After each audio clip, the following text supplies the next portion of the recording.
ki tövbe insanı sıfırlayır. Tövbe insanı baştan alır. Tövbe insanı geçmişini tamamen sıfırlayır.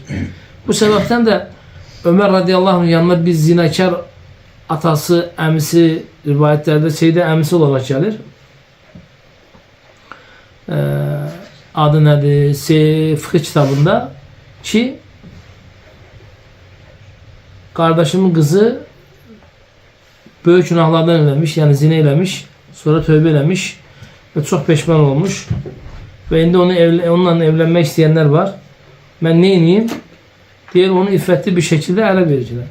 Təmiz, hiç günah işlemeyin kimi. Deyir, bəs onun keçmişdəki olan günahları xatırlamayayım ki, bu önceler belə bir yanlışa düşüb. Deyir, vallahi sen onu söyləyərsənsə, sənə Mədinə əhlinin uyguladığı iftira cezasını sana uygulayaram. Yani sana iftira cezasını 80 dənə iffetli bir kadına iftira atan kimi sənə şallah uygulayaram. Səbirli ol.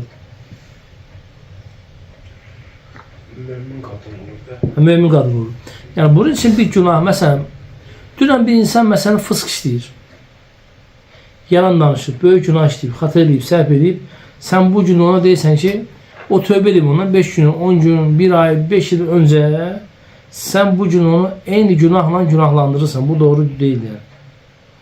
Sen o adama keçmişinlə muamele edə bilməsin. Sen keçmişdə belə olmuşsun. Ümumiyyətlə, müsəlmana keçmişini qabağına koymak kimi bir qayda, bir kural haramdır, yani caiz değildir. Bu ancak oğul ideyasında, varasko ideya, cahil kanunlarda varsa sənin keçmişin bu olubdur. Yani insan dün hata eləyə səhv eləyə yanlış eləyə Sen insanın hədislərə gəldiyi kimi kişinin son əməlinə görə dəyərləndirmək lazımdır. Yani əməllər sonra görə.